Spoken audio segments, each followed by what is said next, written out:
just a good old boy. Hey y'all, today we're going to be working on this inline baler. We're going to be setting the timing on it, making sure, or checking it anyway, retensioning the chains on the plunger and the knotters, and going through all that and making sure everything's right. If I get to it, I'm going to try to measure the plunger knife spacing today. I may try to do that today too, as well, as long as I don't get tied up doing something else or get a phone call. So that's what we've got going on right this moment. So I'm going to show y'all first how to set this plunger. As long as the grease fitting, the way you set these is by the grease fittings. You line the hole up on the grease fitting on the fork on the other side, up centered, and then your crank arm grease fitting that comes up here. I'll show you all this. As long as it's within 2 inches less than forward, you're okay. In advanced timing, it's got to be either dead even or within 2 inches forward. So we're going to check it out and see what we can do here. I'm going to show y'all how to check the plunger timing on this baler, and then we're going to do the knotter timing. What you have to do is, you see that hole right there? That's the grease fitting hole for the fork feed. Alright, let's see, we gotta go. I just had it there and checked it, because it's hard to hold the camera and hold the flywheel and everything else. Alright, here we go. The grease fitting's in the center. That's what you do. You line that grease fitting up in the center. This is a lot. There's another hole right here where this shield's at, right there. But you have to take the shield off and check this. So you mark where the hole was in the center. Okay, I marked the center of the hole. Y'all probably can't see it on the camera, but there's a mark right there. And then you measure the distance from the center to the grease fitting.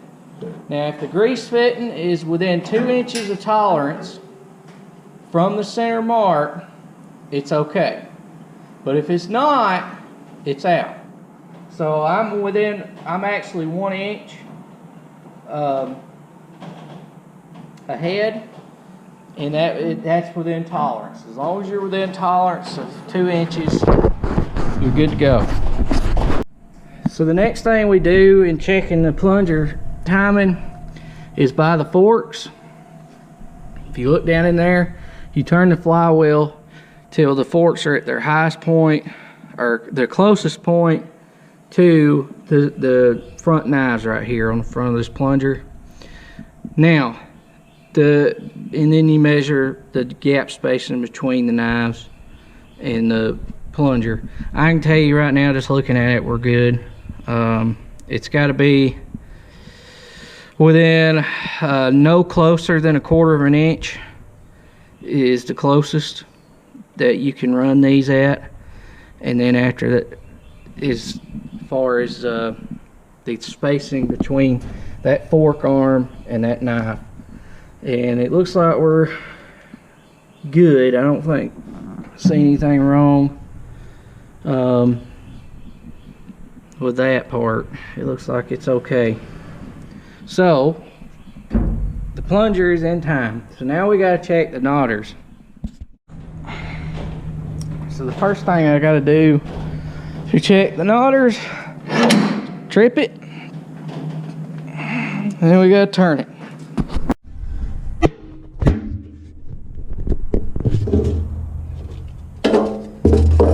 Now we got to check the twine fork timing. So I'm measuring from this tip to the front of the plunger. We're at 2.5.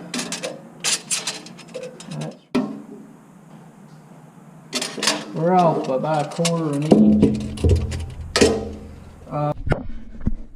Well, I'm off.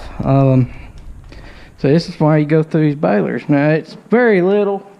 It'll still bale just fine like that, but it's not working at its maximum ability. So what I did to get this thing back in time is I've tightened the knotter chain. It's right here. Now the way you adjust the timing is to actually move it'll link forward or back on the sprocket. That's how you adjust the timing. But the chain was loose from a year's worth of baling hay. So what I did is I tightened it up. I also went ahead and tightened up the main drive chain that's right here. Tightened it up too. Both of these chains were replaced last year. I believe both of them were. I know this one was. The main drive one we may not have replaced it because it didn't have any wear, but the main drive chain was replaced. Or not main drive, the knotter drive chain was replaced. I know that for a fact. So what I'm gonna do is I'm gonna re-rotate it, and then we're gonna re-measure it and see what she looks like now. I rechecked it.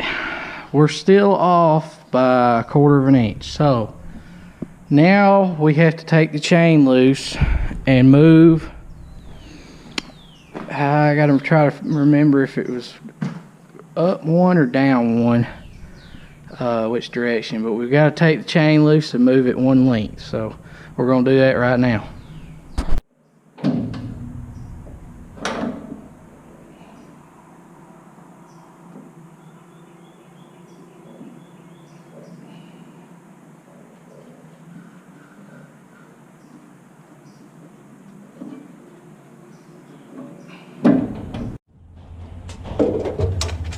Let's check her this time. Survey says 1.5 inches. I'll be dang. That's our first time for everything.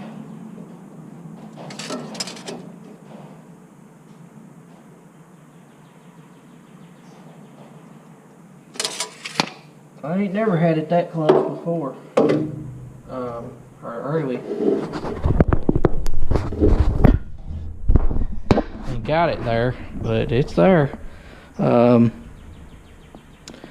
That's within tolerance. It's supposed to be within 1.5 inches to 1.25 inches, and it's at 1.5 inches, so that should be good, because after we run a little bit of hay through it, the chain will stretch a little bit and it'll start to get a little bit longer as it goes, and then it'll hit right in a sweet spot right in the middle, so that'll be good. On it. So now we've got our twine forks timed, the stuffers timed to those. The feed fork is also timed and ready to go. Now all we like is the knotters, and then putting our parts on it we've got ordered. Now that we've gotten the baler in time, that's the first thing you have to do when you go to work on these knotters or anything, is make sure that the baler's in time. And to get the knotters in time, you have to make sure the plunger's in time. So you have to start with the plunger, the feeder fork, then you go from there to the knotters, and then you can actually start then adjusting the knotters and checking to make sure everything's all right with them as far as their stuff. If you're having an issue, because and you're at home, but I mean, if you're in the field, you can do whatever you gotta do, try to do to your knotters. But I'm gonna go through some basic stuff here with these knotters. I've done this before in great detail in the past. Y'all may remember if you've been watching for a while on these balers and what to do and how to adjust them and everything. So today I'm just gonna, oh, there went my hammer. Today I'm just going to kind of go over some highlights on these knotters and what to do. So you got your twine fingers here. Well, these are proper. Dixie, do you mind? I'm trying to make a video. Now's not the time for chomping bottles. Okay? Alright, good dog. Alright, so when these things are properly adjusted, when they're pulling back that way, the tip of these twine fingers should be even with their plate that they ride on. Now to adjust these they have 2 set screws here that have screw adjustments on one end that both ends will adjust to set the distance these are. They're a little worn out, so they've got some play in them, but when it's actually pulling forward, it's even right there, which is where it should be. Now there's another adjustment on this where you trip the knotters and you cycle the baler by hand. We're going to look at these knotters now and go over some of the basic adjustments that goes on with these things.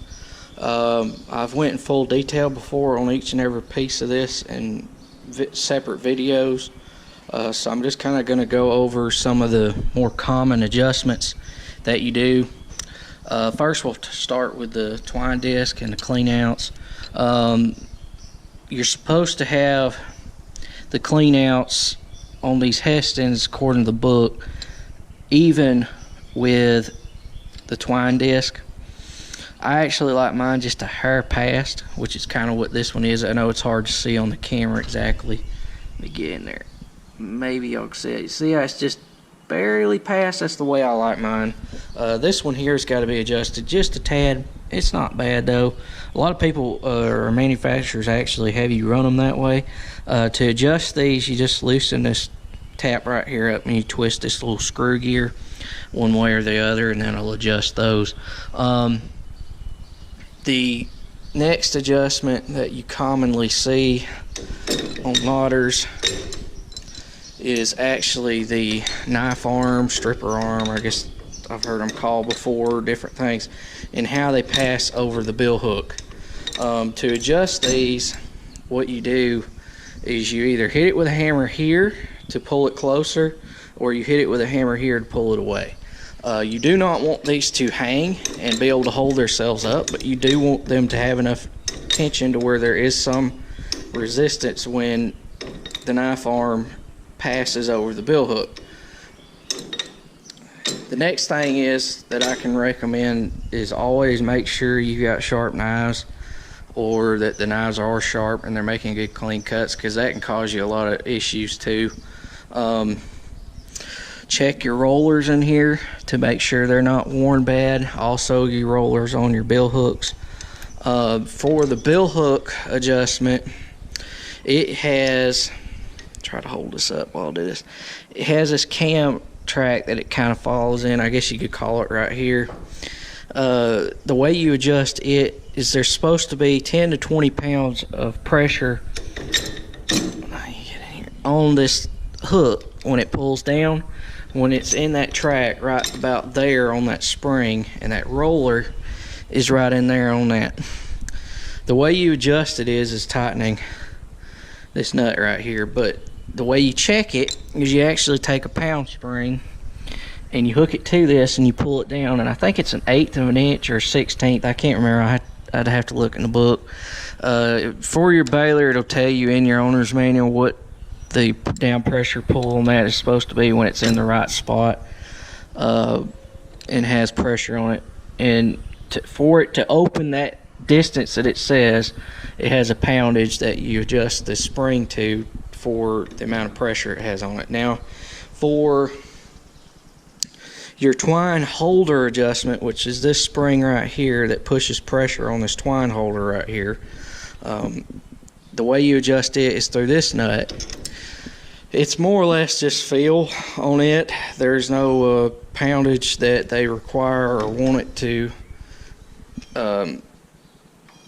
be at. So what you do is you just tighten this up about 1/8 of a round, maybe every time, something like that, of a turn, until it gets kind of where it should be, or you think it should be. It's kind of more of a feel and trial and error that you have to learn how to set those. But if your strings should stay inside these discs, if it's pulling out, it's too loose and you need to tighten it up. Trying to think, there's all kinds of measurements between here and here, and the disc tension and everything else that goes on that has shims in here, but you need an owner's manual, and the owner's manual will tell you everything you need to know with those. Another common adjustment is, like those up there, is your twine fingers here. These tips need to be, when they're pulling forward and it's at its pull forward position, which these are worn so they got some play in them, but when it starts to pull, this tip needs to be even on these 37s. I think it's 35 and 39s the same way.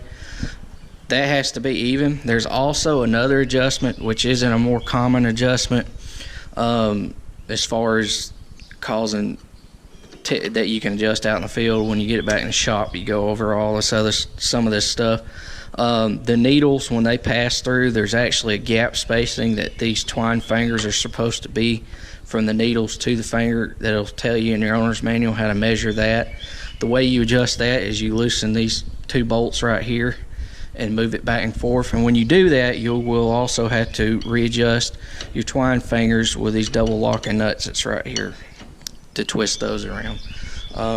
That's pretty well the basics knotter adjustments on the knotters. Now, one thing that's not on the knotters that can lead directly to that is actually your twine tension. If you have too much, it'll cause issues, or if you have too little, it can cause issues. So that's another key adjustment, is just these little springs on the twine boxes that can mess you up. But most of this stuff, after you do it a few times, you can kind of just look at it, excuse me, and tell how these things are supposed to be, and whatnot. But all this can be thrown off by the timing of the baler if it's not right. If you're doing a spring maintenance and you're pulling the baler in, always start with the timing of the machine. Is the stuffer fork in time? Is the plunger in time? Is the knotter in time? And is the fork and everything, which you check all that by your timing. You know, if one thing's off, it'll show up with just about everything else most of the time on that. As far as the timing, it will throw everything off. So you always start with your stuffer fork, and then you plunger, and then you go to your knotters. And then after that, you get into this. Now, if these parts are worn, they can cause issues. Last year, I went through. I didn't have to replace some of them, but I went ahead and did it anyway. The bill hooks, replaced the bill hooks. I could have just replaced the rollers and the little jaws that went in here by themselves. And also, we replaced these rollers. They were worn out. My issue was the twine, or the knife arms, were not clearing the little hook right there, and it was actually rubbing right in here and causing these to come open prematurely, because the rollers in here were worn, and so were these in this in this track. So we had to replace those, and while I was at it, I just went ahead and put new bill hooks on them. We also replaced the twine disc and the twine holders as well. They had some wear. The clean outs were perfectly fine, no wear at all on those. Most of the time you don't have to replace them. But the bill hooks themselves, I really probably didn't have to replace, but I went ahead because the shafts didn't have any wear on them. That's another thing, you can get wear in these shafts, and that can cause you issues, and you have to replace the bill hook. Same thing with the knife arm shaft. There's a play amount that they're allowed to have up and down. There is some, I think there was some adjustment for that. If not, you have to get a new pin. These do have pins that are separate from the actual knife arm that runs up through here. Hadn't never had to replace the knife arm or the pin on these yet. I have the other parts. They are all fine. But that's basically the basics on knotters with this thing and what you got to do with it. So thanks for watching. Please comment, rate, and subscribe, and we'll see you next time.